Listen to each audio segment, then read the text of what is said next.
If you haven't played Bloodborne before, or you were in the midst of playing Bloodborne, you haven't seen, I'd say about 80% of the game. This will be spoilery, so I want to warn folks up front just so that they know. I know a lot of folks are playing Bloodborne for the first time for this anniversary event and for the raid train, so if you've got to go, I totally understand. I would never, ever want to spoil one of my favorite games for someone who's about to experience it for the first time. So if that is you, watch with caution. I won't say don't watch, but I'll say watch with caution. But hi, hello, this is my discussion of the Grotesque and Bloodborne. A little background about me. I have my master's in English. When I was pursuing my degree, I was studying the Grotesque. I was also studying Victorian England and its interactions with Japan as recorded in literature found in periodicals, which, if it sounds really granular, you kind of have to be at this point. Well, 10 years ago, you had to be really granular about your focuses and stuff. So I worked with researchers on Victorian periodicals. That's not entirely important here, but of course it's what drew me to Bloodborne because of that really interesting Victorian Gothic inspired aesthetic. I love the Grotesque a lot. I think it's a really helpful concept for us because it is so amorphous. And it helps us see things in ourselves and each other that can bring us down to earth and also unite us as humans, you know? The Grotesque is a wonderful way of disrupting hierarchies by refusing to be categorized. So what I'm going to do first is categorize it, and then I'm going to talk about why that's not a successful endeavor, but we kind of have to do it anyway to kind of get the idea across. So we're basically going to be doing to Bloodborne what Bergenworth did to the fishing hamlet, which is dissect it, put our eyeballs in it, take its eyeballs out of it, put its eyeballs in ourselves, and then be like, wow, I can't believe this isn't working. I wonder why. So, trying to take it slow. What is the Grotesque? Should start off there. I would love to know, actually, if any of you have heard that term before, especially anybody coming in from the raid train, or somebody is just sort of casual enjoyer of Bloodborne. What context have you heard the word grotesque being used in? So I don't have slides, but I do have pictures and I do have some words and stuff. I hear grotesque being used a lot to describe things that are really monstrous, you know, things that are strange.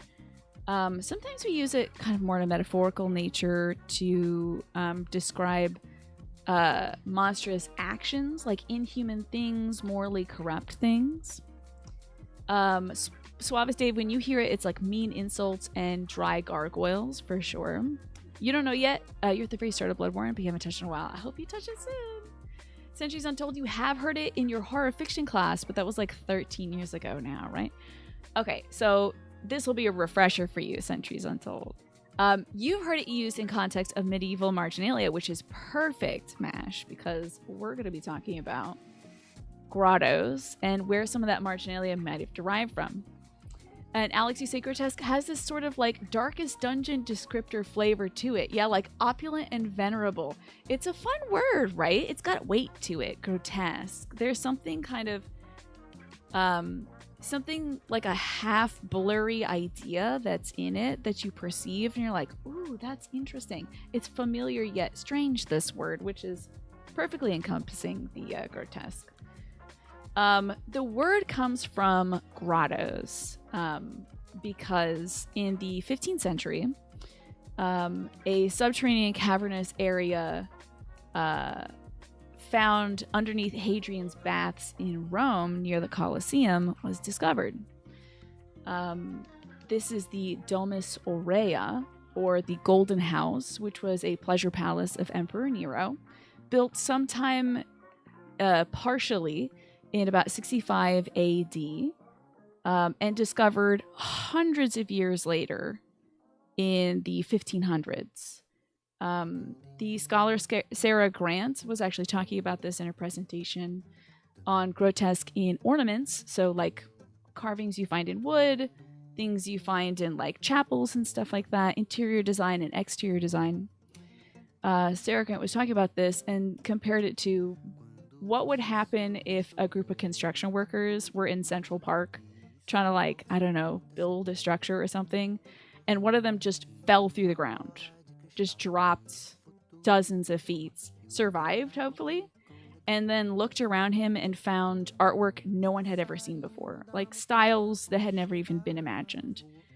What if there was this society hundreds of years before folks were kicking around in New York, which of course there was, but not in this sense, that suddenly we have this cultural revelation of new amazing things. So that was kind of the fire that was lit in the 1500s that lasted well to the 1800s into the Victorian era, because it was just so unheard of, so unseen. Link is Bad says, when I hear grotesque, I think of repulsing things, right? It's very interesting that we have associated it with that, like grotesque and repulsive, because it started out this ornamental and beautiful thing.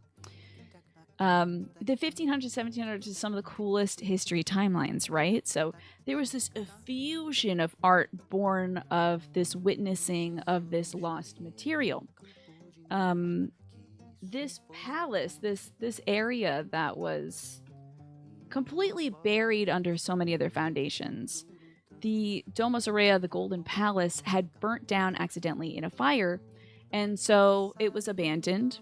Eventually, things were built on top of it, in it, and then around it. It was rediscovered quite accidentally. There's gold lining everything, gems inlaid in the floor. I mean, it must have been like falling into heaven or something. It was a very decadent palace because Nero, the emperor, was quite decadent, but entirely abandoned, forgotten about, maybe alluded to in mythology or history, but otherwise considered like, well, nothing like that could really exist. Ornamental and beautiful, or something to extreme excess. So I would say it was very decadent, certainly. There were frescoes, paintings right there on the walls of Roman mythological scenes, but the thing that actually inspired people was not just the frescoes themselves, because those had been pretty well preserved in other aspects, other artwork that had been passed down from the time. What really inspired folks and sort of set this cultural design revolution in motion was the grotesqueries that they found. These things, part animal, part human, part imaginary creature, part plant life, strange masks, all this stuff that didn't quite add up, that would surround these frescoes. So this is very low budget. And Nero burned something down. Color me shocked, right? I'm sure he was fiddling on the roof at that time too. You'll be stressed out? No, you can be funny.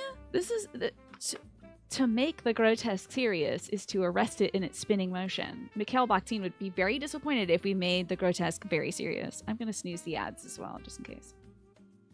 So, I'm going to show you some examples of some of the grotesqueries they found. And this will maybe help you understand a little better how we can separate the grotesque from something that might be considered gross or disgusting. So some of our grotesques. I hope this takes up the full field, and then we can see this. Alrighty, so you see here, this is an engraving from the Golden Palace. In the center of these designs, you have some kind of humanoid figures surrounded by scrolling stems and vines.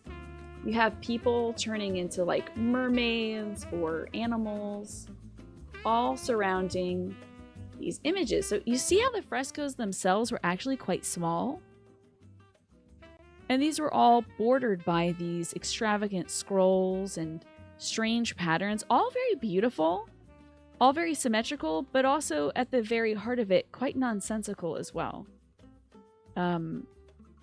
There's not much meant, at least in a formal sense, by these lines. It's not, unlike the frescoes, which were illustrating examples of mythology, which can be very moral, very ethical, very educational in our way of telling myth and story.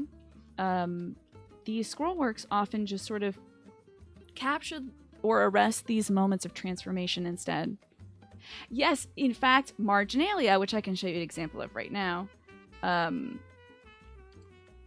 is inspired by the grotesque. So I can show you some of these as you're alluding to. You were talking about these grotesques right here, this marginalia. So you have this kind of part beast, part man, part plant figure in an illuminated text. If you like marginalia, you will like the story Pentiment, or yeah, I think it's called Pentiment. That is a wonderful video game about a text illuminator from around this time period. Gothic script, yummy, right? And then you can also see some grotesques as well. So as the grotesques sort of inflamed the brain of folks in the 1500s, they started incorporating into everything. One of the key features of the grotesque, which isn't too terribly important to Bloodborne, but is the acanthus leaf, which we can see right here.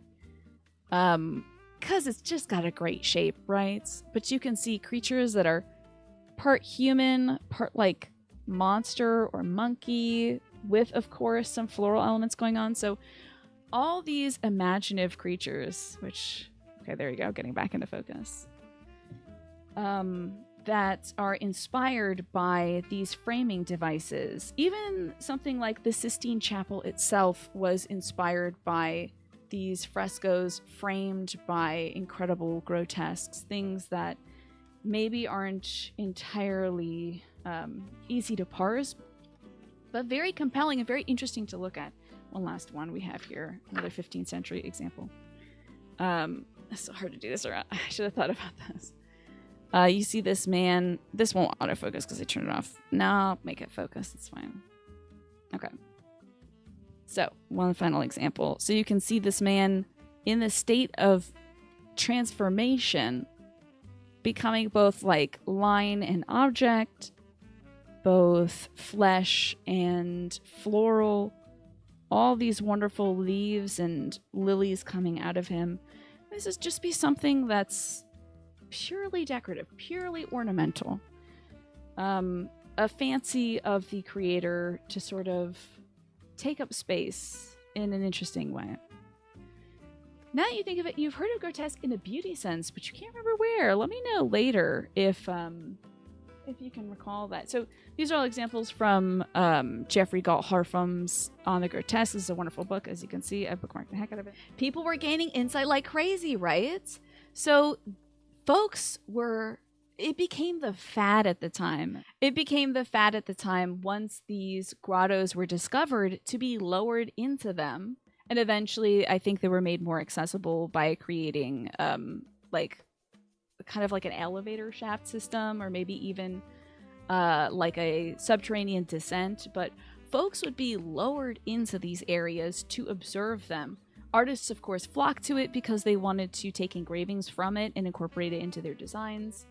As I mentioned before, this style inspired centuries of Western art. So, I'm going to take us over to Bloodborne's very own grottos. The very thing that they stumbled into and had their own cultural revolutions in, which is content that I'm very sad to say a lot of people don't really do. A lot of people don't get the chance to experience, which is the Chalice Dungeons. This is entirely optional content. A lot of it is cut content as well. It's sort of Bloodborne's way of trying to inspire cooperation and online play. A little bit of discovery, a little bit of leveling. This, of course, a lot of folks know the famous, let's call it Cume dungeon, which is a great way of getting experience points. You can have certain seeds generated for dungeons so that other folks can partake in them with you. But Bloodborne has its very own built-in grottos. I mean, this is literally the first Chalice dungeon you get to explore. And we can see already all these wonderful artworks carved upon the walls of folks from a time long forgotten. the time of the Tumerians. These are the hintertombs, the areas where old things were buried far, far from prying eyes. So we've got some carvings here of folks gathered together in prayer or reverence. Why do they make this optional? I think it's a great way to salvage cut content, and we see some grotesques here on the walls too, gilded, of course, kind of like the Domus Aurea. We see a lot of scroll work, a lot of leaves sort of coming up out of each other, not really resembling any real life plants, but this kind of effusion of the mind. And we also can find some very strange statues in the dungeons as well. Some forms that are quite familiar. So we have shrouded women carrying candelabras, surrounded by strange kind of almost demon pointed things, rosettes, scrolls, all our typical lines, stems, peoples, plants, animals that we see in the grotesque, even coming up to this form where it looks like maybe two people kneeling together, coming around almost kind of a diamond figurine. And we can even, in later dungeons, find statues of amygdalas or the moon presence, one of the potential final bosses in Bloodborne. And then we have some more almost like ecclesiastical symbols, very Roman inspired, of characters, people becoming things, changing into different things. But moreover, aside from just the ornamentation, Bloodborne's kind of their grottos, these chalice dungeons, have strange mixtures of plants and animals all combined. Actually, this dungeon might be completely bereft because I might have cleared it. Is this dungeon technically... Oh yeah. Good old stabbing you, Bloodborne. This might be literally bereft because I have cleared it of entities. It may be stagnant, but when you first encounter these dungeons, they are filled with hostile enemies. There should be some hostile enemies. If I run far enough, maybe we'll find one. Ah! Very good. Thank you, sir. Oh, forgot how to play video games. Hold on. Sorry. First person. Hold on. Okay, great. Oh, God. So... Oh, God. Okay, hold on. I'm trying to give a presentation about the grotesque. Jesus. Just rally back some HP. Anyway, so we have here a very interesting mix of life surrounding us. Well, right now it's death. Oh no, not more spiders. Jesus. Okay. Okay. I think you get the point. So, damn it. These damn spiders in my damn video game. Yeah, okay. I think we should go. So what I was going to say is these dungeons are filled with so much strange life that we don't really see on the surface. You saw those very skinny men. Ah, they can fall down, can't they? Okay. I'm going to give an academic presentation here. Damn it. We have a lot of hostile forms of life here. Matter that is both human and not, in a state of transformation or flux. Later in these dungeons, we'll find spiders with human heads, humans with strange body parts, humans that have been augmented, folks that don't seem entirely to belong to one category. Are they people? Are they plants? Are they beasts? Are they celestials? A lot of fungal-inspired growths here as well. I think you can even see the subterranean nature of this area because of all these roots kind of piercing through into the tombs, just like the Domus Aurea, forgotten, abandoned, perhaps with good reason, because this place is filled with spiders, but also with eldritch truth. So, that is kind of the inspiration for the word grotesque, right? Talking to you about how the word grotesque has evolved because it has continued to change over time in those hundreds of years since we first beheld the grottos in the Domus Aurea. So the grotesque now encompasses further ideas, not just things that are an odd mix, like people, plants, animals, fungus, these things like that, but also the exaggerated forms of people. We get into the more bodily. I'll put this over here, I think, just in case I freaking die. We also get into the bodily when we're talking about the grotesque, which might be some of the ways you've heard about grotesque being used when it's referred to a grotesque form. So, there is a preeminent scholar of the grotesque who has traced this kind of evolution from grottos to the German Grotesque, which I am not going to talk about right now because that would be... I've already taken 30 minutes to give you baseline grottos, so we'll move. Are they human? Are they dancer? Will they hold me close? Tiny dancer. Mikhail Bakhtin is the goat when it comes to the grotesque. He is the grotesque, one could even say. The grotesque is this messy multitude of things. It's people, it's plants, it's animals, it's fungus, it's life and it's death, all happening at once, swirling within itself. So we'll start off with kind of an aesthetic discussion of that grotesque as it pertains to the body. So Bakhtin says that all that is bodily becomes grandiose, exaggerated, and immeasurable. It's the parts of the body that are open to the outside world and that concern the principle of growth in a bodily way, kind of like the genitals, the mouth, the nose, any kind of orifice, of course, anal cavities, of course. These are the parts of the body that are exaggerated in these kind of caricatures of people that are grotesque. They're the aspects of the self that allow you to receive the world, penetrate it, and devour it, as well as be penetrated by, devoured, and taken by the world. We see this in political cartoons these days, where there'll be a figure that's body is distorted, transformed. Their face is really small, but their head is really big. Or their nose is really big, or their mouth is big, and they're kind of laughing in this exaggerated, grotesque way. Bodily grottos, right? Think of the grotto as being this opening in the earth that swallowed these people up and exposed them to something new.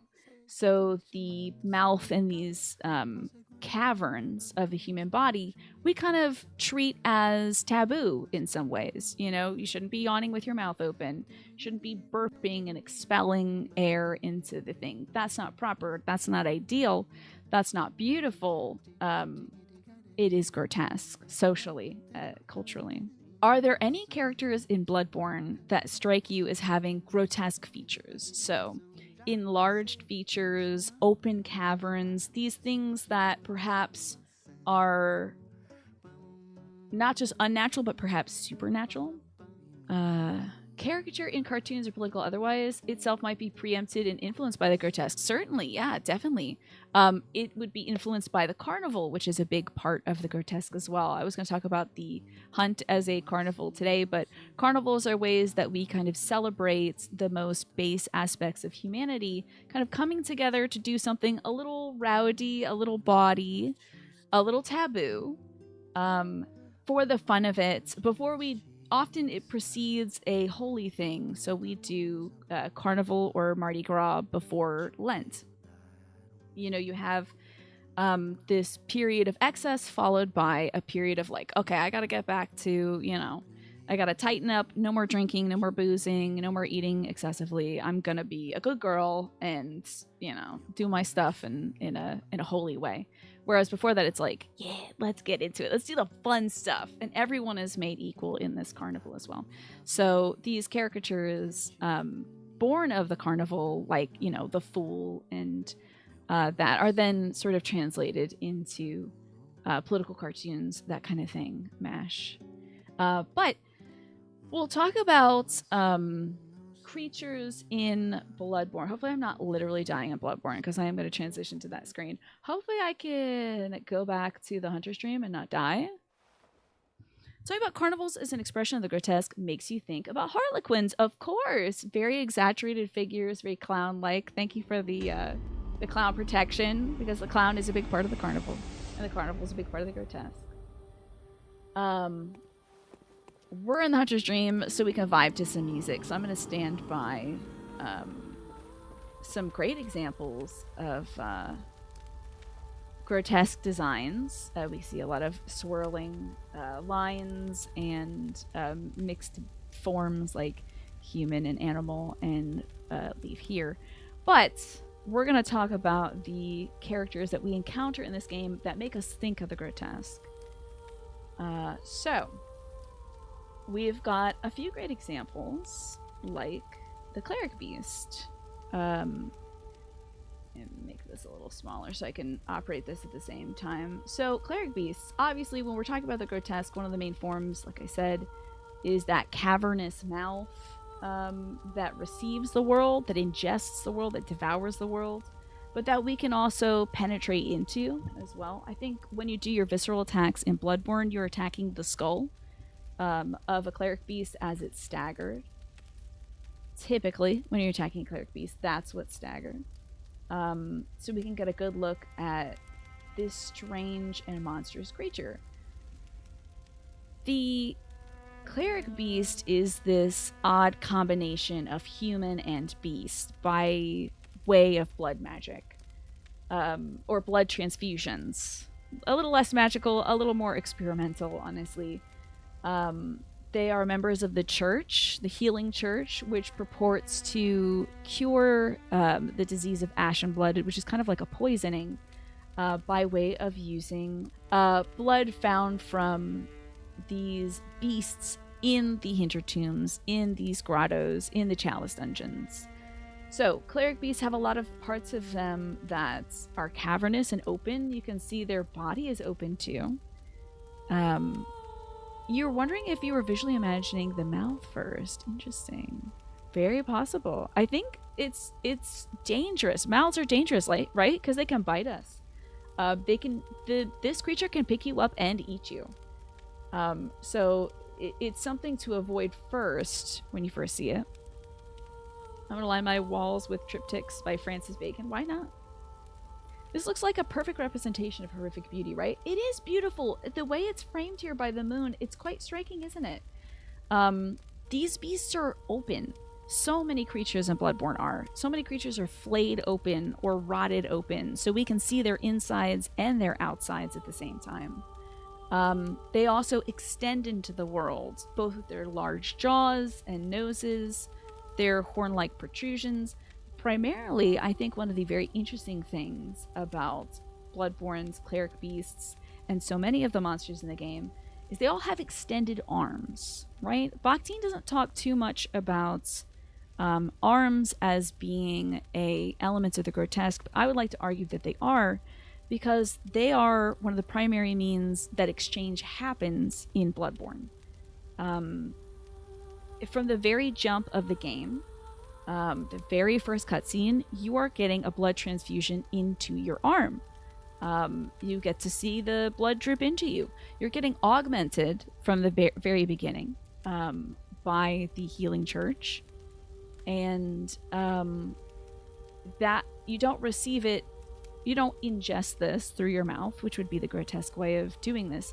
You receive it as a transfusion in the arm, as do so many of the beasts you fight in this game. They are also all recipients of the same healing administration. So, in that way, the arm is the site that swells and grows. The grotesque is often concerned with very carnal-based bodily things, so we typically think of genitalia swelling, of course, becoming turgid. Turgid was the buzzword last week, so I figured shout outs to everybody who knows about turgidity. But the arm is the way in which the folks in Bloodborne receive this transformation, and so we see so many enemies in this game that have extended arms. Cleric Beasts, of course, are one of the primary examples. They have usually one very large arm and then one slightly smaller, more proportionate arm. But quite literally, I think almost every creature you run into will have extended arms. Here we have some Yarnamites. These are the people of Yarnam that you will find roaming. As you can see, they have one arm holding up a torch, And typically in the other arm, they'll have a weapon that they use to, let's say, greet you with, to welcome you to Yharnam. And that arm is often transformed. It is longer than usual. It penetrates into the world. It penetrates into your body by chopping you into pieces. And it's also in a state of transformation. It is hairy, it's enlarged, and it is unsettling. When we see the folks in Yharnam, they do appear to be quite familiar. They look like people. Maybe angry people, but certainly people. They look like an angry mob. But upon further inspection, as we move away from the familiarity of the human, we start to see elements in them that don't quite align. Sometimes they have enlarged teeth. Sometimes they'll be a little taller. Of course, that arm definitely sticks out as something that assaults our perception, and makes us think there's something wrong here. There's something not normal going on here. So that is one way in which we encounter the grotesque, of course. You never notice they have an enlarged arm. Quite a few things do. Celestial emissaries, the amygdalas are all large arms. There's the extended kind of lanky sewer creatures in the sewers near Yosefka's clinic. I think pretty much everything that comes in contact with the church is going to be elongated in a very strange, unnatural way. So it is in that we can see kind of these carnal representations of the grotesque, these grandiose, exaggerated, often immeasurable presentations of the grotesque. The grotesque is also concerned with inside and outside being a dynamic that's very fluid. Like I was saying with the cleric beast, you can literally see inside it right now. You can see its rib cage. You can see inside its mouth as it presents it to you, as it is about to pick you up and eat you. And it has no distinction between those two. Each one effortlessly blends into the next, into the grotesque.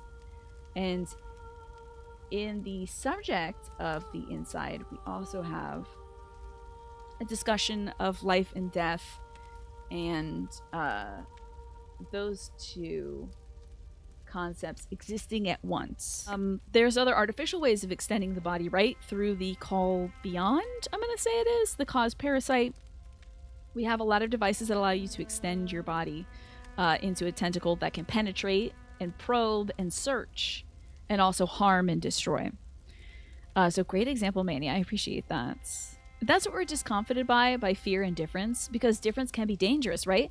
We also think of difference as being taboo, being not sacred. Difference is something that a polite society would hide so that we can all be the same. You know, if we efface our differences, efface the imperfections in ourselves, then culturally we expect to be accepted. If we make our differences known, then we make our vulnerabilities known, right? So in that way, our differences and the parts of our body that are perhaps asymmetrical or monstrous are considered, like Mash is saying, profane. Speaking of profane, pregnancy, yippee. The grotesque is also concerned with the base functions of humanity, sort of our more animal instincts or carnal focuses, like the lower stratum of the body, the things that must be done to sustain life, like eating, pooping, peeing, all the things that are impolite, things we do usually to ourselves, and away from the gazing crowd. The life of the belly and the reproductive organs feature heavily into the grotesque, and so we can see a great example in this in Queen Yharnam here, who is seen outside of Murgo's loft before you are about to fight Murgo's wet nurse, and also, of course, in the grottos, in the chalice dungeons at the very, very bottom, which I highly encourage you all to play the chalice dungeons. It takes a lot of time, but it is a lot of fun. So I want to shout out Honeybat, who does a great essay on femininity, visceral femininity in Bloodborne, which I think is a fantastic discussion of reproduction and blood menstruation, moon cycles, all these things that have this kind of carnal bend to them. So I'm not going to tread over too much ground that they cover in that essay, but I do want to talk about Yharnam, the queen of the Tumerians, for whom Yharnam is named. She is a prime figure for the exaggeration of life and death, the lower stratum of the body, the reproductive organs, all in one. She very visibly has this baby bump, this pregnant extending belly on display. And at the same time, there's also a huge blood stain pouring from her waist.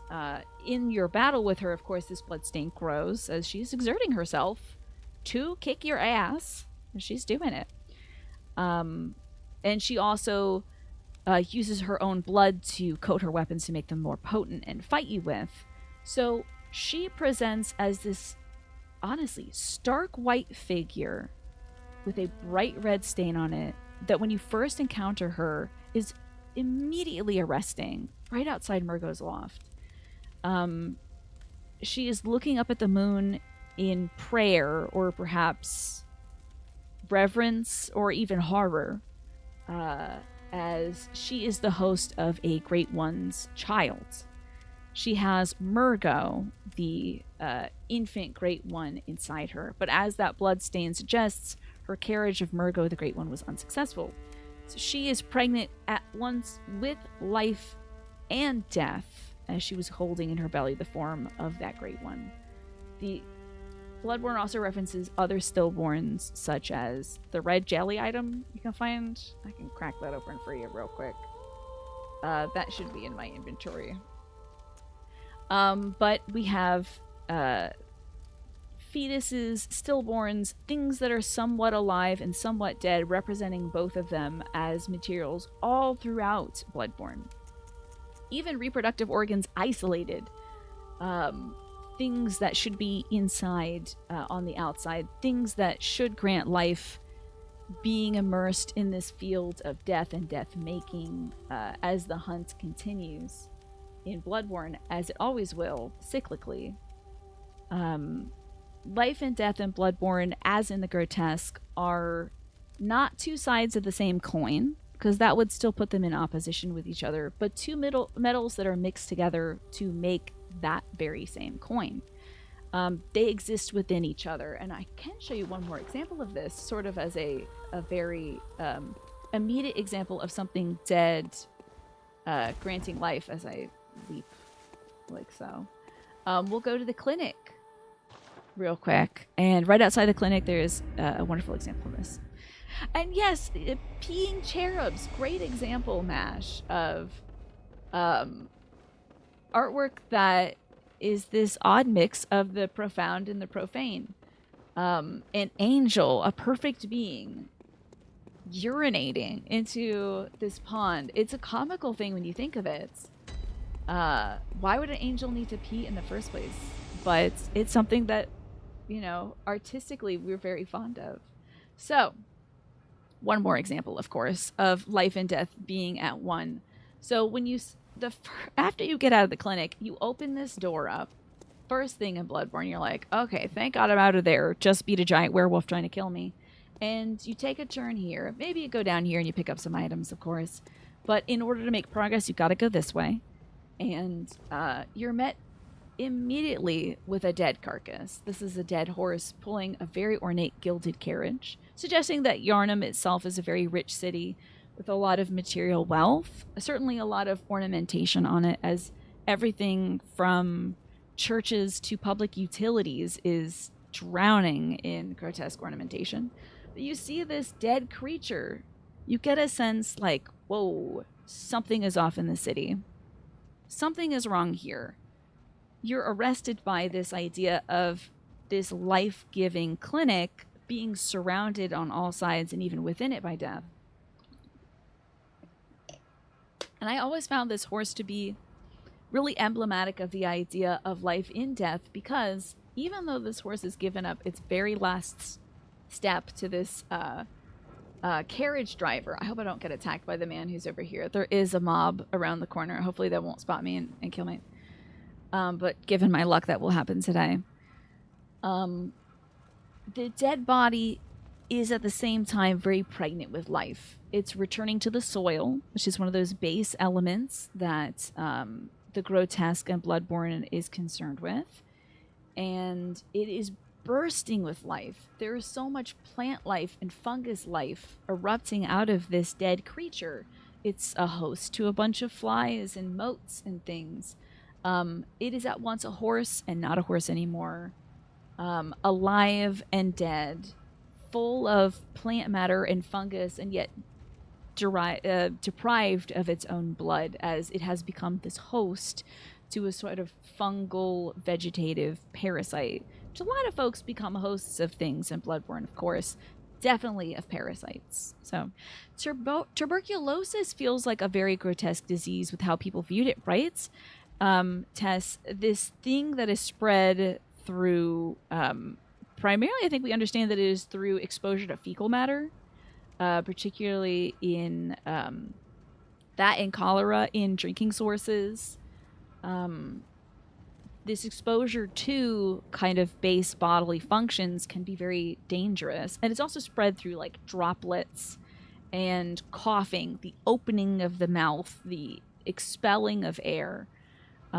These things that are maybe impolite and certainly can be dangerous. It's not that the grotesque says these things are always perfect and good, but that these things are things that the body does. The body does decay. It is always decaying, in fact.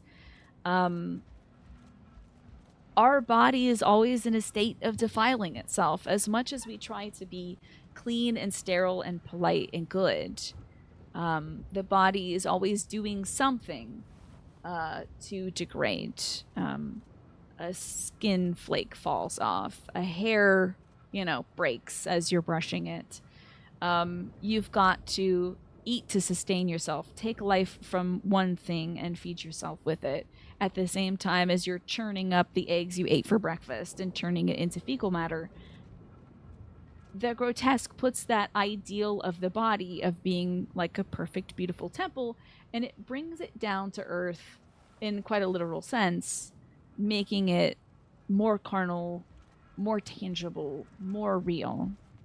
So I could also talk about umbilical cords, but seeing as we're almost an hour in, I feel like we should move on. But umbilical cords are another fascination with this game that, like Queen Yarnum's pregnancy, links life and death inextricably, like irrevocably. Life and death are contained within each other, as when you acquire umbilical cords in Bloodborne, you have to do so by killing the person who has given it to you, or taking it from a dead area, like the old Hunter's Workshop. Yeah, it's about consumption. It's about growing. Like I said about the cleric beast's arms, there's this transformation, this enlargement, but at the same time, a sense of something lost. All right.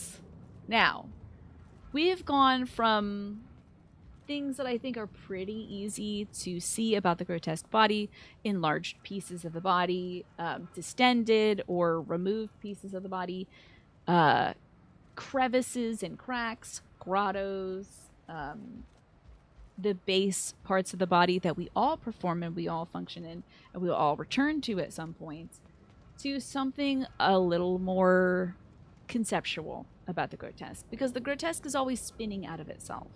If it was very easy to categorize, it wouldn't really be grotesque. We would just say anything with a big arm is grotesque. And then we probably wouldn't even call it grotesque. We'd just say it's big arms, Oh, there's another big arm guy, But the fact that it keeps spinning out, it keeps inviting analysis, is a very important part of the grotesque. And such an important part of Bloodborne, because, if I can interject here, I think Bloodborne is amazing because there is so much to be discovered, so much to be seen in it, so many ways of changing your way of seeing the game. If you look at it from a different side, or you make a different decision, you might decide, for instance, to send someone to Erden Chapel to be a survivor there, or you can decide to send them to Yosefka's clinic. You might decide to play the game on Blood Level 4 instead of New Game Plus, or you might decide to go Dex or Strength or Arcane or Blood Tinge. There's so many different choices and so many different angles that you can experience and enjoy Bloodborne that there's always something to appreciate. And I think of it as kind of this dark puzzle that you can keep teasing out, and the grotesque as a lens that we can use to better understand why it feels so good to keep teasing that out. Why is this text so rife with materials for us to explore? I should probably move away from this dead horse. Let's go back to the Hunter's Dream, and we'll talk about the familiar, right? So we're gonna keep spinning out Junji Ito style. The spiral keeps continuing, never really ends for the grotesque. Let's talk about that more conceptual part, which is the categorical elements that we try to apply to the grotesque and how it kind of defies those. So in his discussion of the grotesque, American scholar Jeffrey Gall Harfram, which I was showing you some examples of the grottos in this I almost said in this game.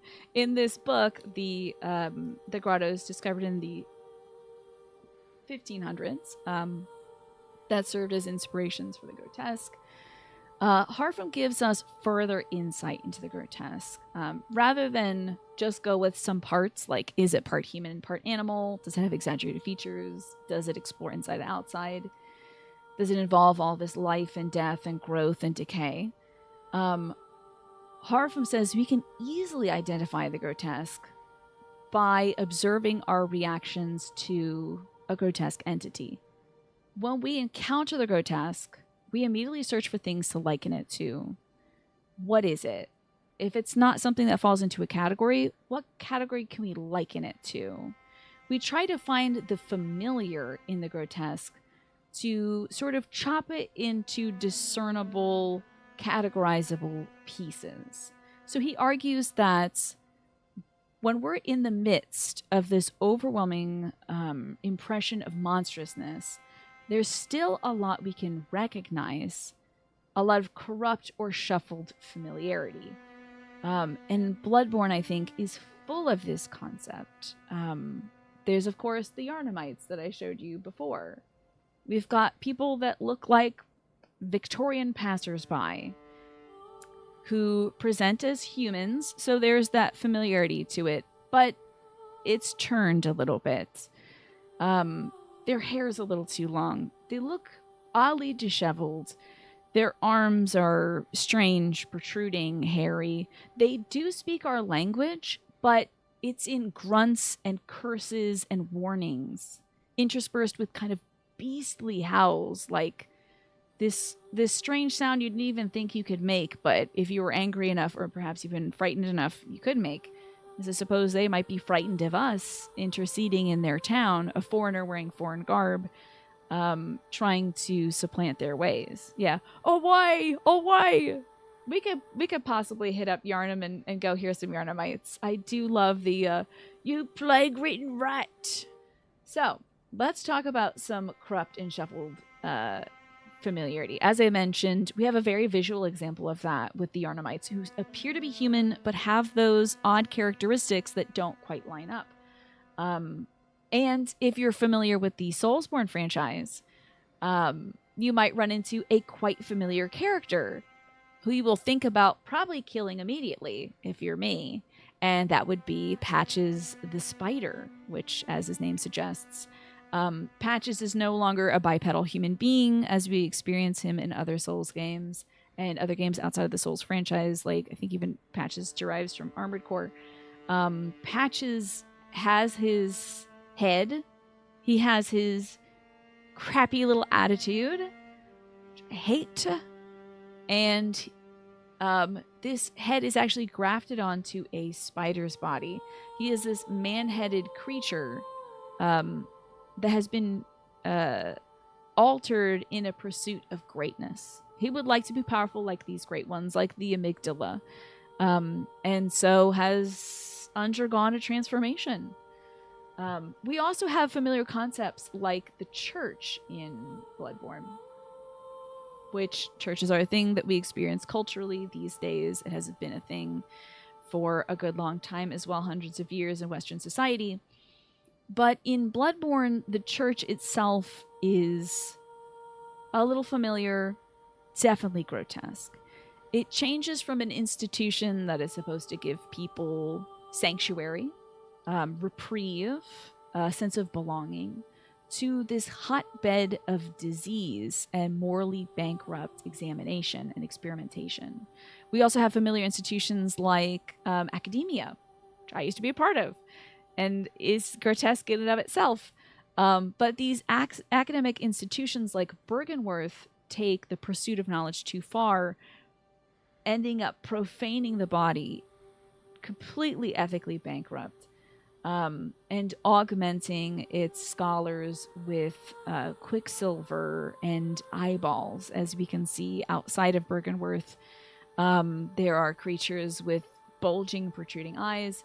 Inside it, we have some very, very sloppy boys who are made of slime. Slime scholars, of course, one of my favorite enemies because they're so sloppy. But in the pursuit of eldritch knowledge, they have corrupted this institution, which should be uplifting society, to something that is actively harming and degrading it. So this familiar core invites us in and yet repels us at the same time. We even have some structural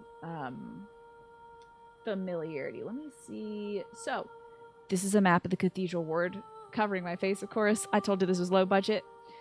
We have here a map of the Cathedral Ward, which is one of the areas you explore pretty early on in Bloodborne. Familiar places like the Cathedral, Old Yarnum. Primarily, I want us to focus on, as I make this a little larger, the orientation. Everything is in very clean lines. You do still have some connections, but everything kind of makes sense in the way that the Cathedral Ward in Yarnum is set up. Everything is very interconnected. The cathedral leads to the charnel lane and the workshop. It leads to a sort of circular bazaar area. Not bizarre, but bazaar. A sort of town square that is a beautiful, perfect, complete circle. And connects as well to the healing church and everything. It's sort of delightfully interconnected, this Cathedral Ward. But we put that in contrast with a shuffled form of familiarity later we get to experience in the game, in the text. Not just something comparing what we know outside of it, but something that we know inside of it to itself. And I'm moving the wrong source again. Okay. This is the very first map you encounter in the Old Hunters DLC, which is this distortion and distension of the Cathedral Ward itself. I remember when I first loaded into the DLC, it was like getting kicked in the head. Everything is familiar, yet disturbingly rearranged. You start in the midst of things and have to explore forwards and backwards to get to places, but we still see similar parts. The cathedral is still there, still extant, but it's protruding out and away from where it should be. There's still the plaza, but it's full of blood-drunk hunters now. The beasts that you were once familiar with fighting now cower from you in the plaza. And your true enemy is actually other people, other hunters that are trying to relive this night of the hunt, revive their bloodlust, and fight and kill other hunters and other beasts inside this unending nightmare. But all these structures still remain the same, just remixed, reimagined, deformed, and transformed. The streets are now vomited up in this sort of mixed metaphor, a strange, hazy recollection of a dream that transforms into a nightmare. Such as, like, if you have a nightmare about a person you love and suddenly they're really mean and cruel. The blood-drunk hunter's nightmare has everything a little familiar and a little topsy-turvy, even from the very light that lights it. In the base game of Bloodborne, we follow the moon in its transformations, and it is almost this calming presence. Of course, the moon presence is a literal presence in the game, but the moon is this omnipresent silver orb hanging in the sky, sometimes turning a little red when it gets angry. Which is starkly contrasted with the Old Hunters DLC area that changed the corruption as the moon becomes a sun that is choked by smoke, clouded, fogged, cataracts even, like an eye that looks down kind of uncaringly and unthinkingly on this nightmare as it lazily sprawls out before it. This sun has been so blotted out by all the smoke of the hunters as they try to burn away the beasts of the hunt that it doesn't seem to be shining very sympathetically or clearly down upon us as we encounter it in the DLC. So everything's just a little bit familiar, but unnervingly different. So in addition to familiarity, I told you we're all getting kind of spun out here. We're going to keep going. Let me see. I do believe I should have this next notes. Yes, great. All right, I'm telling you, this thing is bottomless. A bottomless curse, a bottomless sea, a bottomless PowerPoint presentation for you and for me. The grotesque just keeps spinning. It just keeps exceeding, bursting from the categories you try to put on it, as not only is it a corrupt sense of familiarity that helps us identify the grotesque when we first see something that we don't quite understand, something that's old and new, human and bestial at once, but Jeffrey Goldhartham, there you go, making sure I'm not saying names wrong, also asserts that we apprehend the grotesque in the presence of an entity, an image, an object, or an experience, which I think Bloodborne is in itself an experience, and many of the creations that line it are experiences as well, that justifies multiple and mutually exclusive interpretations. These multiple and mutually exclusive interpretations that we can have of a grotesque experience of a game like Bloodborne stand in relation of high to low, human to subhuman, divine to human, the normative to the abnormal, all with the unifying principle that is there. There's something there that binds all these contradictory things together. It is sensed, but occluded, hidden, and imperfectly perceived.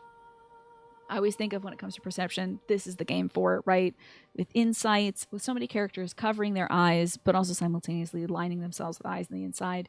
Perception is so huge to Bloodborne that I will have to do a 4-hour video on it that I may not have time to talk about, but we'll see. What in Bloodborne is an odd mix, aside from everything, of multiply and mutually exclusive interpretations.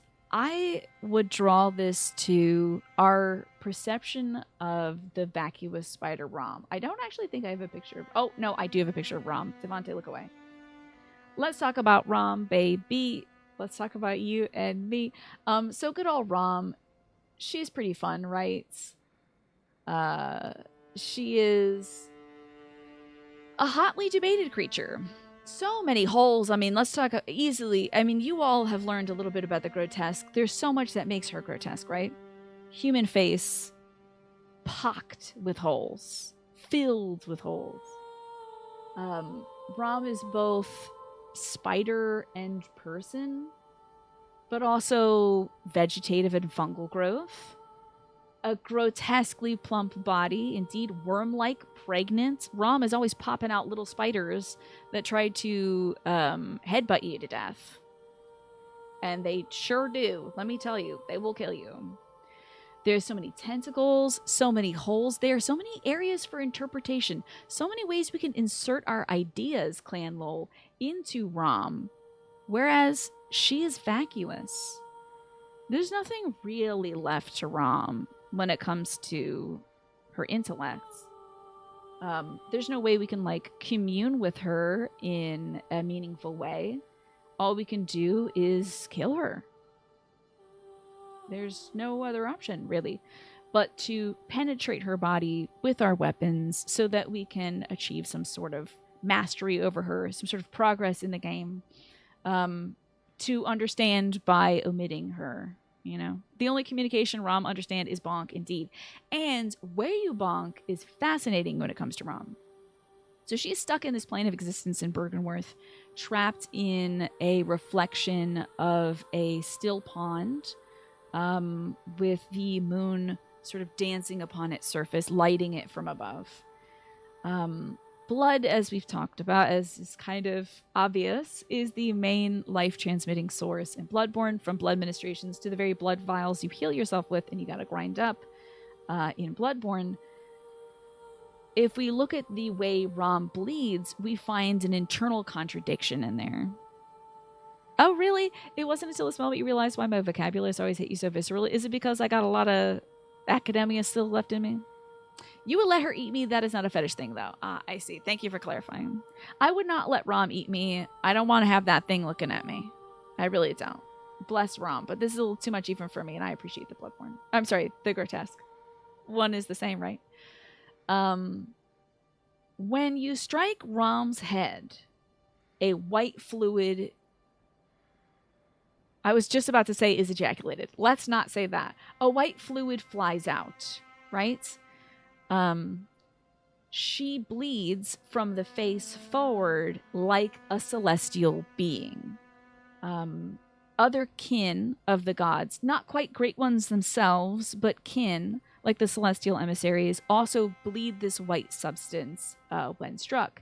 However, her big spidery body, which is clumsy and swollen, still pregnant with life, bleeds a deep red crimson color that betrays her tie still to men and beasts.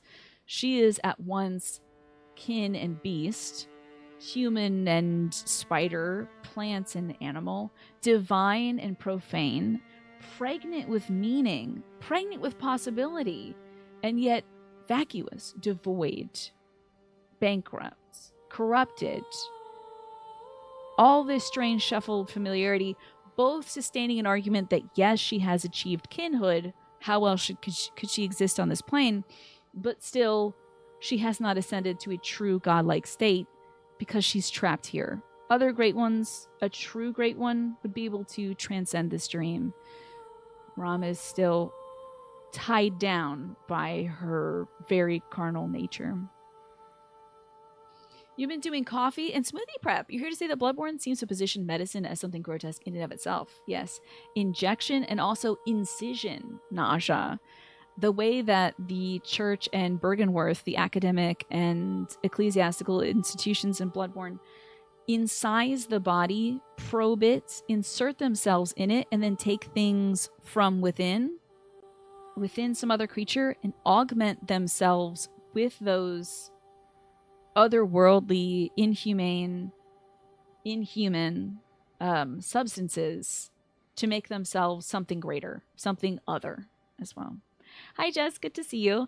And in fact, Tess, there is a beast called the Bloodletting Beast, which is kind of a weird reinterpretation of the Blood-Starved Beast, which you have to fight to get to the chalices in the first place. The Bloodletting Beast is one of the unfortunate victims of the... Wow, thank you, Jess, for gifting out those subs. It's so kind of you. I appreciate it. This Bloodletting Beast has been drained of its blood, filleted open, its back and spine exposed, so that they can gain the materials they want to augment themselves. So much of the body is opened in Bloodborne, which, as Mash is saying, kind of relates to the autopsy and anatomical investigations of the Victorian period. If you ever want to see diagrams of this, Gustave Doré, one of my favorite artists, who you might know for illustrating stuff like Dante's Inferno. He did incredible etchings. He also studied the human body with maybe unethically gained corpses.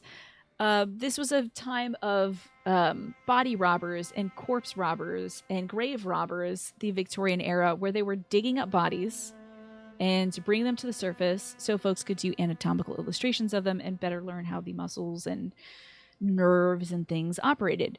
Great for science, pretty bad if you're a corpse, though, and you just want to leave a corpse well enough alone, as Lady Maria says in the DLC. If you want to perhaps honor the body by keeping it whole, which is culturally what some folks do, this would be a disruption of it. And of course, in Bloodborne, they are descending into these hintertombs, these forbidden crypts of the gods, and dragging their bodies up to the surface, and probing them, investigating them, parsing them out, trying to understand them better by dissecting them. There's a museum in Glasgow full of brains and fetuses and organs in jars that you went to when you were studying art. So many folks are grossed out, but you're fascinated by it. There's a similar museum in Philadelphia. I think it's called like Muter's Medical Museum. You can see like the biggest tumor in the world there. Your best friend gifted you a copy of Paradise Lost that Gustave Doré illustrated from the 1800s. That is a good best friend right there, Jess. I love that. That is very cool. Would you consider keeping an urn of your fallen person ashes grotesque? I would not. I think that's firmly entrenched in cultural practices. Ashes are a big thing in this game as well, Smee. The way that they are used in this game, I would say, is grotesque, as it is a consumable item you can use. Let me turn off this little note thing for right now. We'll pop open that. But these are what we do with ritual is a way of subsuming the grotesque. Keeping around a dead body would be kind of grotesque. But when we ritually purify it with fire and then we contain it within a beautiful container like an urn, that's the way that we have married the concept of wanting to keep our loved ones close even after death, and also making it something that is still sacred, right? So let's see here. The bone marrow ash. According to the workshop, it is a special bone marrow ash collected from the Hemwick charnel lane. Instead of keeping Meemaw's ashes, the folks in Bloodborne took Meemaw to the charnel house, let the ladies there pluck her eyes out so they can put them on their lanterns and crush their bodies with them. And then those ladies in the charnel house have packaged up these wonderful ashes of diseased people and are selling it back to the people of Yharnam to use in case their blood's a little weak. If your blood's weak, your implements won't work very well in this game. Your gun won't be very strong. However, if you imbue yourself with this bone marrow ash, then you can, through the ashes of the fallen, the diseased, and the dead, you can then, as Clanlol says, load up Meemaw into the AR-15 and fire away upon the eldritch creations you see. So these ashes become something else. That, I would say, is taking the sacred and making it profane, There's one you follow on Instagram. It's a bone museum and it showcases historical human remains and how they died. Syphilis bones are terrifying and fascinating, right? Yeah, the way that certain diseases, syphilis also affects the brain, if I'm not mistaken. And then you have something like leprosy, which rots from the nose forward, leading to lepers' masks and bells to kind of signify the presence of lepers. These diseases, these contagions, we set up parameters to keep ourselves free of them. In fact, I think, should we get to... I'll keep proceeding, but I promise you we will be getting to contagion and containment, right? Reusing ashes really ties into the consumption of the grotesque, right? But there's also still some ways we find that to be acceptable. So there's still ways that we have culturally ritualized it, such as turning ashes into a locket. Heart Loves, thank you so much. It's interesting. I'm so glad. I was so worried. I have a quote here from Bloodborne that I was like, I just don't want to sound like this, which is... I'll find it. Those who go mad are merely thoughtful souls who fail to reach any conclusions. I just want you all to walk away with this with some kind of conclusion. I don't want to drive everyone mad from the eldritch nature of this presentation. That's all. How are we doing for time? I've got so much material left. So much material left. And that's good because I didn't think I had enough. 17 pages, of course. You're thinking about the Elephant Man, though that was gigantism and not syphilis. Yeah, culturally we do... There's all kinds of forms of studying, but also hiding, but also putting on display strange, deformed bodies because we find it taboo, but also compelling. Right? The grotesque is at once something that we want to hide, something we experience on a daily basis, and something that we find almost to be an augur of the divine. It's too late for this mad one, Manny, but I hope you're at least enjoying yourself. I hope you're laughing, even if you've been driven mad by this presentation. I hope you're laughing like Mikolash, you know, just like, and howling a little bit too, maybe. So what is fragmented? What is jumbled? What is corrupt? Leads us to the grotesque, but it also leads us out of it as well, because it generates an interpretive activity that seeks closure.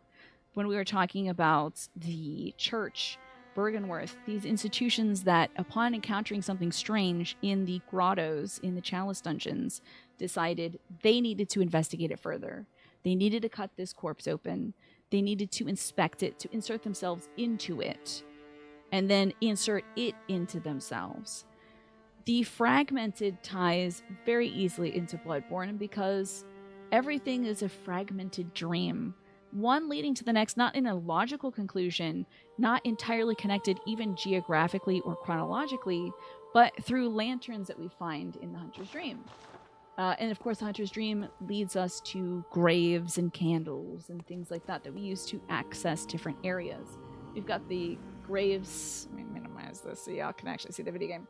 We've got graves here that you can access each area. Each headstone has a subcategory based on area, but even those can't really contain strange places that are not truly interconnected, like the Old Hunter's Workshop.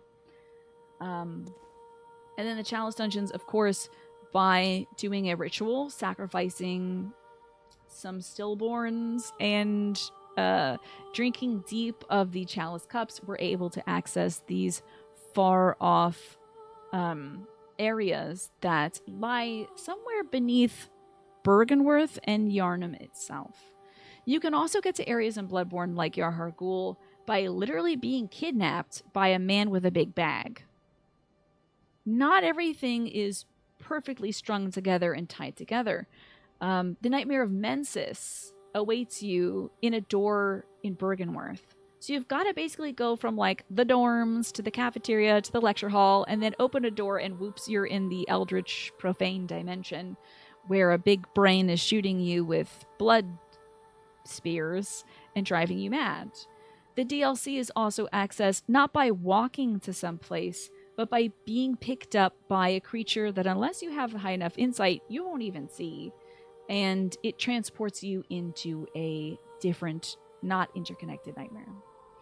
Unlike the satisfying interconnectedness of a game that's open world, you know, your standard traditional game, something like an Assassin's Creed, a Fortnite, even an open world game like Elden Ring has interconnected areas. The very fragmented nature of time and space in Bloodborne invites our examination. It leads us to ask, how did I get here? Why are these two places connected? Why is Bergenworth connected to this Nightmare of Mensis? What did they do to access this place? It begets these questions. How do these strange planes and places intersect and why? What does it mean for these places to be connected? Why does that big amygdala pick you up in the cathedral ward and spit you out in this nightmare? We drink a chalice filled to the brim of blood memories, and thus we get to experience the memories and dreams of others, right?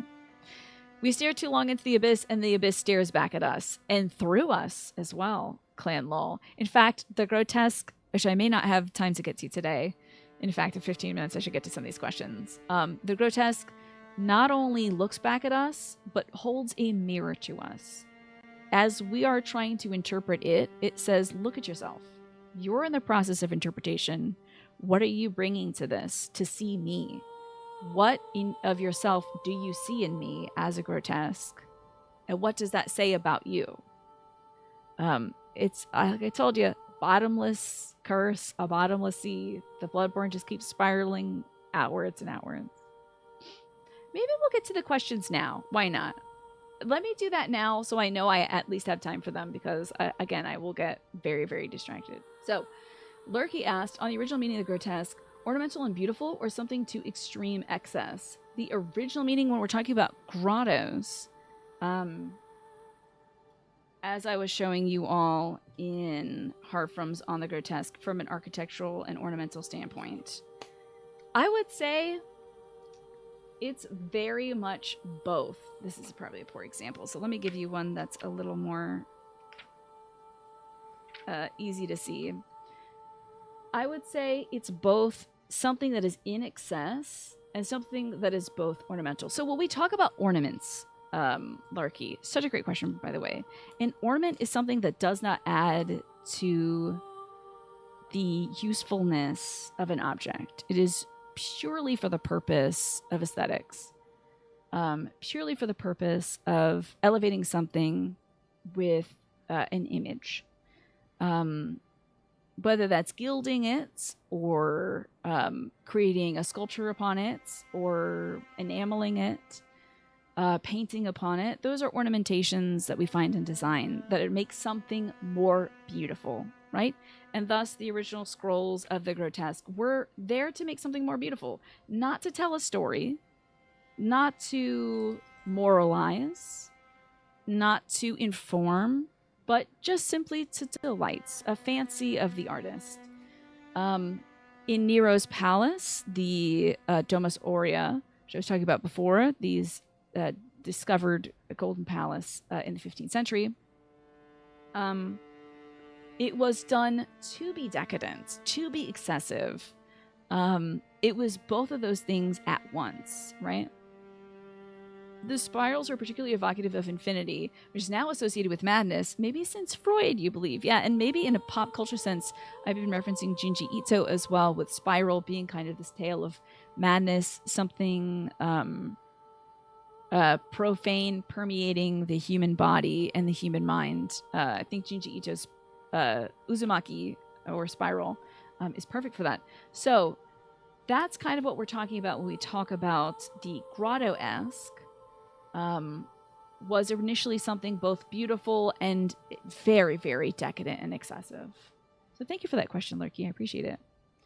To be fair, says, on grotesque creatures in Gothic manuscripts, could these be like manticores and chimera? Certainly, yes. Although we already have, it's interesting because it describes, since we have a name for this, once we get enough of something that we can make a category of it, usually make a name of it, which is an effort to divorce it from the grotesque. So I think a manticore has very specific characteristics. It'll have like a lion's head and eagle's wings and this part of its body and that part of its body. And a chimera, traditionally in like a classical sense, has like a snake for a tail and a lion head, an eagle head, and some other head, or something like 3 different heads for a chimera. Although we now use chimera to be any kind of combination of anything, which we could also just say is a grotesque. We do try to say, I've seen like three of these things, so let's make a group of it. That is our way linguistically of trying to neuter the discomforting factor of the grotesque out of something and say, oh, this is a certain kind of creature. Manticore have human faces typically too. There you go. That makes you think about heraldry as well, which is possibly where a lot of these cryptids come from, right? As well as classical myth. Definitely. Mythology, whether classical or folklore too, I think there's some things in like Irish heraldry where there's like a green little dragon dog that's like an Irish folk creature that we then incorporate into heraldry. Yeah, so I would say manticores and chimeras are great examples of grotesques that we have then taken and tried to arrest their form. We have tried to codify these creatures by giving them characteristics. If they don't have something, then it's not a chimera anymore. If it doesn't have a human face, it's not a manticore anymore. We're trying to say, I understand this thing, I know it, I have mastery of it because it has a concrete form. Whereas this thing is not real. There's no real manticore. I can't go down to PetSmart and ask them if they got any manticores, you know? But it's something that we had to give form to sort of understand it better. You think of scorpion tails, sometimes with maces too, which divorces it from sphinxes when you think about it, right? That extra danger element makes it the manticore. Thank you for your question, to be fair, I appreciate it. Smee says, in certain movements in history, surrealism comes to mind. Things can only be called such if they were made in a time when the movement was at its heights and its most reactionary. Does that apply to the grotesque as well? Could contemporary things be called grotesque, or is it going by another name today? I think contemporary things are 100% can be called grotesque, which is why I bring up Bloodborne as an example. In, 2015, we still have narratives coming out featuring grotesque creations, featuring grotesque acts of dissection and investigation, and indeed in its presentation of a ruined and incomplete world, a narrative that can be changed and altered by yourself is itself grotesque, as it is sprawling and evocative, but never truly one thing. I think grotesques have been around since cave art to today because it accompanies us. It is a part of us. So I think everything can be a grotesque regardless of the time period. When it comes to design and art, we see things inspired by the grotesque that are locked in time, like Rococo and Baroque. We see a lot of acanthus leaves, a lot of scroll work, a lot of different design elements that present as grotesque within those that are locked in a time period. I don't think the grotesque itself is locked in time because it is so primordial. It exists before we even thought of ourselves as human. Feel free to take the next connection combined with this one. Do you think the grandiose and the grotesque has been supplanted conceptually by the diminutive and the cutes in the contemporary age? Perhaps it's opposite. Let's see. I think when we talk about cultural forms that we appreciate, that we hold high, we certainly uphold the cute, the youthful, the even then, I was going to say the pure in the sense of being sterile, and yet even culturally, I think we still place such a huge emphasis on fertility that we can never have fertility and sterility at the same time. We try to, as the ideal, culturally tend towards these things. What with our photoshopping of human forms to erase our pores and put a smile on a face instead of a frown, your camera can do this for you. It'll close your gaping mouth or open your shut eyes and make them more appealing and perfect. But it's not the real body that we experience on a daily basis. You find big-eyed, dewy creatures grotesque as well. There's definitely a sense of that. I remember, for instance, watching 90s anime and having this sense of what am I looking at when I was watching Princess Tutu, which is a great anime. I love it so much. That's got some grotesqueries in it too. And it is about, indeed, the grotesque nature of narratives. But looking at these guys with big heads and eyes that are 80% of their face and no nose and a tiny little mouth is this, whoa, am I looking at a human right now? This sense of the uncanny that is so cute, so distorted that it almost doesn't seem familiar, right? You're thinking of Victorian dolls, which you could consider to be both. You love Princess Tutu, great anime. Shout out to Princess Tutu, it's good. And thank you, Smee, for asking your question. So do I think of the diminutive and cute as being grotesque? I think of grotesque as being so connected with things that are base and carnal, universal, that to me personally, I don't interpret the cute and diminutive as being grotesque. I think the grotesque will always exist in that very hypernatural form. Here's my first interaction with the grotesque was, but you think that's an It's Tina regular stream question? Yeah. I think I was researching one of Stephen Crane's short stories, an American author, and the presentation of certain people's, I want to say it's a societal perception of certain people as being monstrous, whether they're disabled or they are marginalized people that are marginalized by their race, their ability, their gender. The grotesque exists in those margins and on the line between the margin and the center. So the grotesque sort of lends itself to discussion about marginalized people's literature and also the presentation of marginalized people within literature. And the way we hold those people's literature in the canon and what the English canon says about our society. And it spirals out continuously. But again, that might be more of a regular stream question. But liminality is so hot these days. Everyone's talking about liminal spaces, so I'm like living for it. Now, to be fair, also asked a question about the inside-outside dichotomy.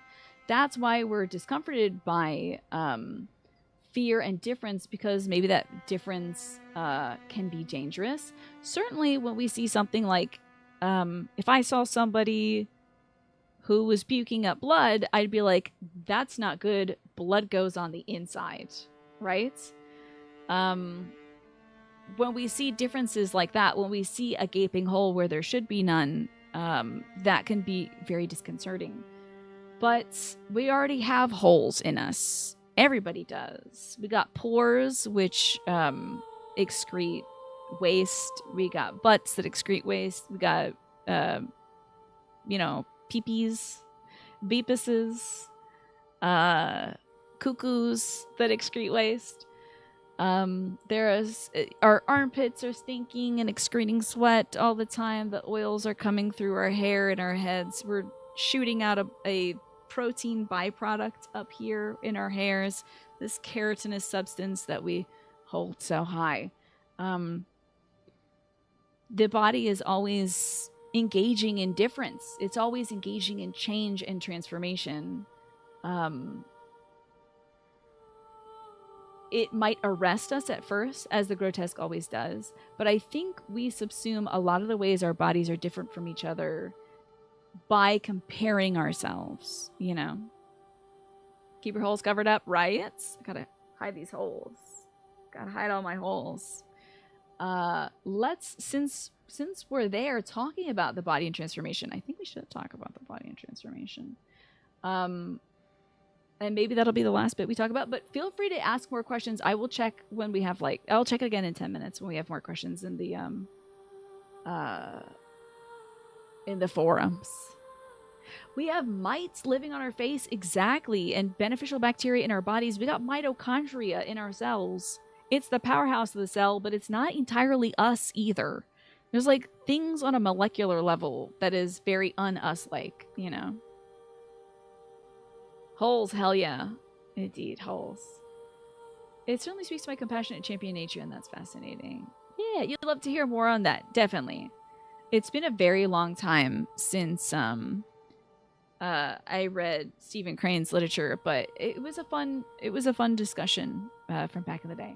I think there's a greater understanding right now that you can probably come to, that the body is always changing. The grotesque body, and indeed our very own real bodies, are changing literally all the time. At the start of this presentation, I had no urine within my body.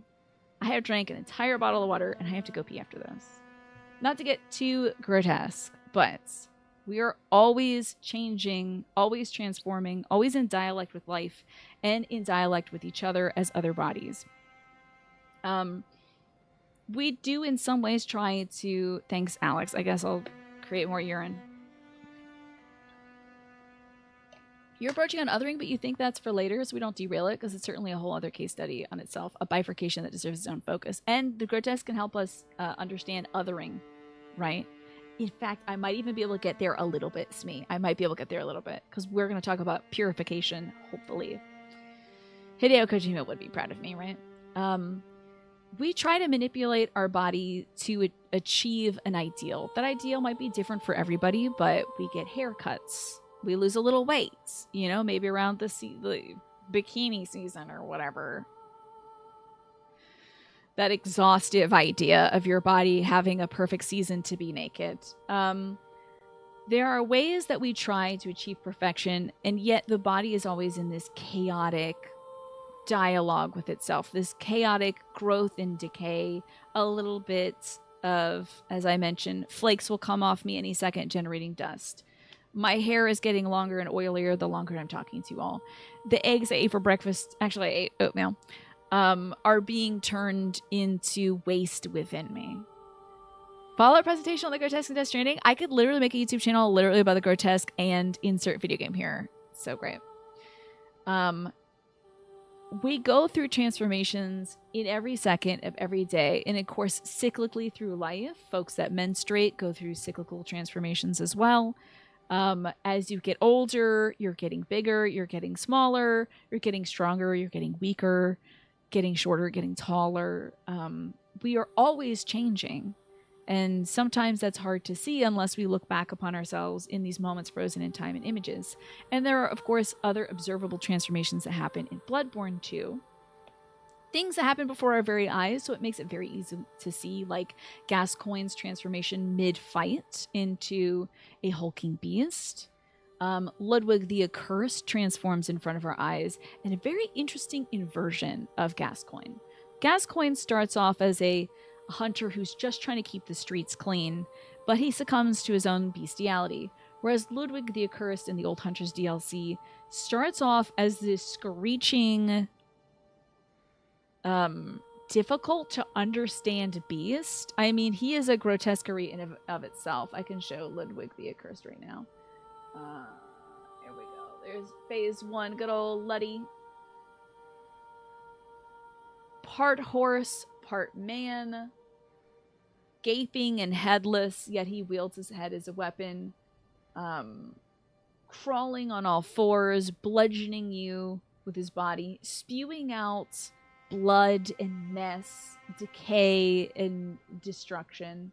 And yet, in phase 2 of Ludwig's boss fight, Ludwig becomes erect. He stands upright. It's hard to not talk about beepuses, okay? We're talking about the grotesque. It's all about that stuff anyway. He becomes more man-like as the fight goes on, unlike Gascoigne, who becomes more of a base creature as you continue to fight him. It's an inversion of what we expect.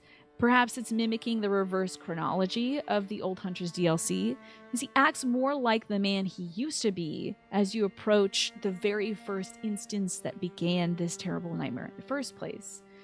You can even have a heartfelt and intelligent conversation with his severed head after you beat him, allowing you to get some insights on the life he lived as a man, the work he did for the church, and what he thought he was doing by acting in concert with the church. NPCs throughout the game also transfer as the night wears on, starting off as city folks that either welcome you to Yarnum, like Gilbert, who I was showing off earlier this week on stream, who give you items and suggest that you stay safe. They're looking out for you. They sometimes begin as kind-hearted folks. Sometimes they'll begin as very reluctant and wary people, which is understandable because there's monsters all around them. But as time goes by, as you make progress in the game by killing Rom, killing Murgo, returning to the Hunter's Workshop, and progressing the narrative, these people in town, who you cannot observe visually transform, still give indications that they are changing and degrading as time passes by. Gilbert, unfortunately, as time goes by,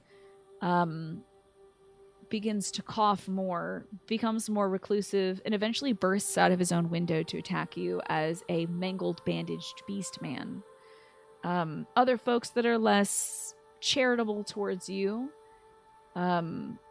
become frenzied by the hunt over time and no longer respond in human words, but in carnivalesque laughs, bestial grunts, screams of terror or of delight behind their closed doors as they transform, not immune to the frenzy of the moon and the hunt just because they have locked themselves indoors. And we, as a player character, also transform in Bloodborne 2 by augmenting ourselves with blood. So there are so many ways you augment yourself in this game. Blood vials that you heal yourself with are contaminated blood you get from enemies that you kill. Pellets you can receive to heal yourself with. Oh God, thank God I'm not standing near the jaw. Okay. I can show you guys these consumable items. You have beast blood pellets that you can use to invigorate yourself. We also have items like antidotes, which is a condensed form, I think, of blood. It says it's supposed to heal ashen blood, which is what the Blood Church, the folks like Vicar Amelia and Yosefka are trying to heal, quote unquote. They in fact cause the scourge of the beast because it is this primordial beast blood surging through your veins, supplanting the poison perhaps, making you more invigorated, but altering you, augmenting you, transforming you bit by bit, pill by pill, every morning as you take this to heal yourself, to make yourself stronger. You are making yourself other. If Sirens are singing this OST, I would be dashed upon the rocks, Clan Lol, right? Last call for questions. Yeah, if you have any questions you want to ask, definitely put them in the forum, just because I'm going to be trying to move through as much as I can as possible before we have to go see someone else. And I should pop in and see who we're about to raid too, because at 11 a.m. my spot wraps up, even though I've not arrived at any conclusions yet. You can also think of yourself as a player growing and changing in this game. There's so many ways to grow and change. You can, of course, gain levels and insight. You gain mastery over bosses, but you yourself, the person playing Bloodborne, is changed by experience it. By encountering these grotesque entities and this sprawling narrative, this thing that sustains so many meanings, you are changing. Even in this moment, you are changing. You gain mastery over Souls games. I tell you, you can beat Bloodborne, you can beat any Souls game. Anything. You're quick enough, you're fast enough, you're smart enough, you're strong enough. They can degrade you. Let me tell you, fighting against some of these bosses for hours might give you some arthritis. It'll give you some inflammation at the very least. It changes your mind. It lines your mind, not with eyes on the inside, but with ideas, phantasms, images, interpretations. Something like Grotesque makes you want to learn more about it, to dive back into it, to explore its lore, to explore the Chalice dungeons, to share it with others, to spread it almost like a contagion and say, I just beat this game, you've got to play it, you know? Thank you, Professor K. I finally think I have the means to transcend the hunt with this one. I think you do, Manny. Yeah. It's also cool that you can choose to live in ignorance with insight, which turns out to be bliss with the lower difficulty. Indeed, you can gain and lose things in this game. You can gain levels, gain insight, you can lose it as well. You can lose blood echoes. You're always transforming and changing. That is a key tenet of the Grotesque, being a phenomenon in transformation, an unfinished metamorphosis. I don't think you could ever claim to really beat Bloodborne. I don't think a story like this can ever end. I don't think there's ever going to be a bottom to its curiosities. It is so multifaceted, so sprawling, so interesting that there's always so much to talk about. Like Purity and Contagion, which I set up a whole thing about, like the Carnival of the Hunt, which I set up a whole thing about. which I don't have a lot of time for, about dissection and perception being two facets that this game tackles so eloquently. But I have been yapping for far too long about this, so let me check to see if there is any more questions that you all had about the grotesque, so I can make sure we answer those before we go. Very rhizomatic indeed, spreading underground, subliminally. I don't think I said that right. You love when movies don't have a happy ending or a concrete ending, and then it makes it something you can create your interpretation. It's another way of playing Clan Lol, which I think a lot of Souls games offer us. Not just go through the story, save the princess, beat the game, done. Which there's nothing wrong about that. That is a game, and it is very enjoyable. But Bloodborne gives us another realm to play in by reflecting so many concepts back at us and making us think about ourselves in relation to it as well. Think about our body in relation to the clerics. Think about transformations in relation to ourselves. Think about the cultural institutions that we appreciate and how they keep things sacred, but make things profane that are very natural to us, you know. I was gonna talk about more transformations and stuff like Saint Adeline and the enlarged head monsters and things like that. Living failures are attempts to better dissect and interrogate the grotesque, often lead to smoothing it out. So we see a lot of folks that are devoid of those gaping mouths with which to penetrate and receive the world. And they indeed end up as failures. A lot of the church's attempts at purification are failures. Their attempts at healing were failures. Their attempts at learning were failures that resulted in the stillbirth of many of their minds. Their attempts at ascension were failures. When we try to be perfect, we not only fall short of it, but we harm ourselves. So if you have to take away something from Bloodborne and from this presentation on Bloodborne, I would say I hope you have a greater appreciation of and understanding of the grotesque, because I think that will help you better appreciate and understand yourself, so you don't try to cut away the pieces of you that don't fit into an ideal form. You know, all those bumpy bits, all those odd holes, the things that you're still seeking to find out about yourself. It's okay to take your time and transform, okay? When you rush that, you end up, I don't know, turning into one of the brothers of the Confederates or whatever they are in the game, Voltaire, and seeing negativity in yourself and in others, seeing contagion all around you. So be good to yourselves and the grotesques around you. Of course, I was given this presentation because I am a part of the Firekeepers raid train, and I wanted to talk about something that I find very inspiring, very fascinating, which is Bloodborne and the grotesque. Of course, there's far too much to talk about, so I'm hoping to take my 11 other pages of notes and transform it into a video, perhaps, or a series of videos or something, so that we can keep talking about this, and you can revisit it as well in the future. Nash, thank you for gifting out those subs. I appreciate it. After me, we're going to be seeing Fanlight86. This raid train has so much great stuff going on. I barely played Bloodborne today, but yesterday we got to see another Firekeeper play Bloodborne with DJ turntables. Like, it was incredible. I gotta send this over here so I don't accidentally like kill. It doesn't matter that I'm. If I killed the doll in this, it wouldn't be a problem, but I still can't abide by hurting the doll. Isn't that funny? It's such an impossibility to me. I'm like, but what if I accidentally shoot the doll? This thing that is only existing within a dream. Thank you all so much for being here today. I'm going to send you over to Fanlight's place. And I'm going to go do some grotesque transformative processes to my body. Like peeing. So, thank you all so much for hanging out here tonight. I hope you all, well, this morning, oh my god, because it is 11 a.m. Thank you so much for all your wonderful questions. Thank you so much for listening to me.